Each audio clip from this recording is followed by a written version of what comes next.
why, how, what's up. Hi guys, and welcome back to my channel. If you're new here, welcome. My name is Rashonda. You might know me as Rero from my social media page, or if you know me from the Great Kids page, you might know me as Great Mom. Firstly, the why. Why haven't I had sex for 4 years? So after my marriage, I was in one other relationship after my marriage, but it wasn't until I stopped dating completely and took some time to myself for me to figure out that I struggle with lust.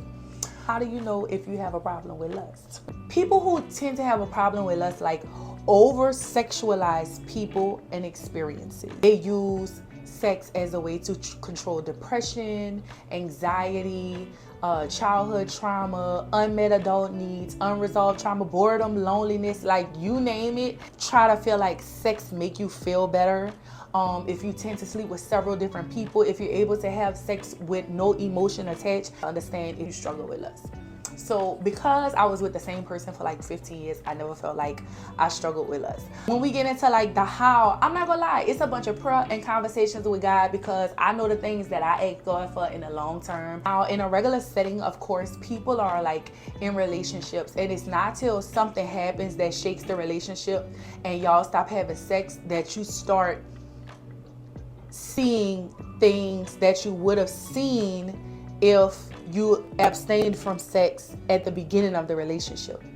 If you take the sex out the situation, you really can see what's right in front of you. You're really able to use your discernment. You're able to hear God's voice.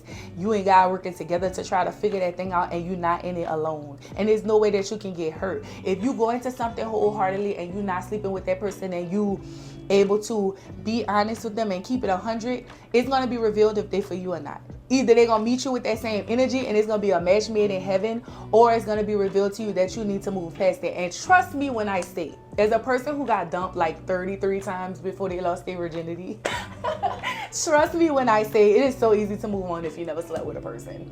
So then we get over to like the masturbation side of things. And I know everybody say, oh, the Bible says masturbation is not a sin. Okay, what I have to say to that is, if lust is involved in your masturbation, then it's low-key a sin. And I did find myself in times like that thinking of people that I shouldn't have been thinking of, or situations that I shouldn't have been thinking of to take me where I needed to be. So in my mind, it was something else that I couldn't do, right? So God created sex as it means for man and wife to deepen and enrich their relationship as well as procreation. And Satan uses lust to pervert sex.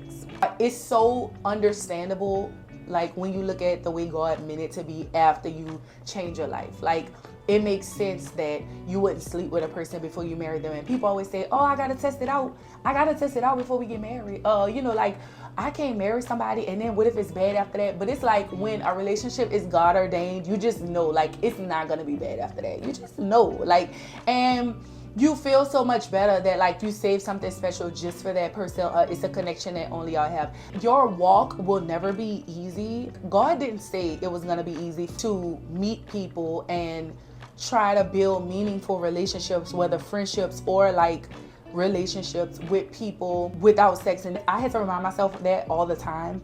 I actually had like this like mini dating situation with this guy that I really liked. Like, I really liked him, and we had good chemistry, and we had awesome conversation, and we had fun together, and we both had been in like a relationship a long time before ending up single and like trying to rediscover ourselves. But this person was like so adamant they could not have a relationship or date someone without having sex. And for me, that was a deal breaker.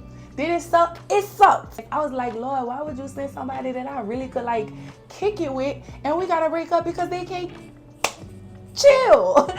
You just have to know that holding on to your values and respecting yourself and what you stand for is always gonna pay out in the end.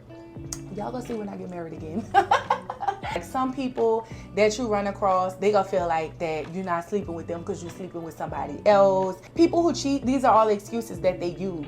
So when people are really trying to get to know themselves and really trying to better themselves and move forward in the spirit, people don't believe that. People in society don't believe that. It's like, oh, everybody's having sex, why aren't you?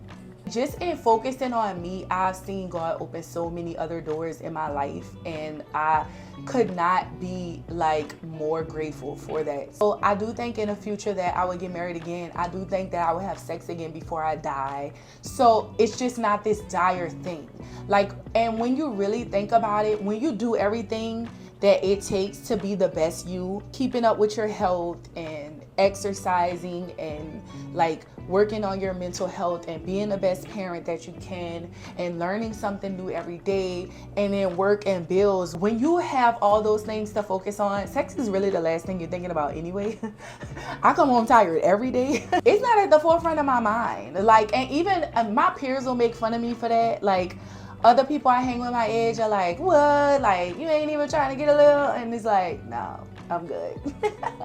You know, I just want to encourage anybody who is out here thinking like that because of today's society and because life is the way it is, that you can't do it. Through Christ, you can do all things, all things. And I'm a living witness today. Keep hope alive. And that's why I didn't have sex in 4 years.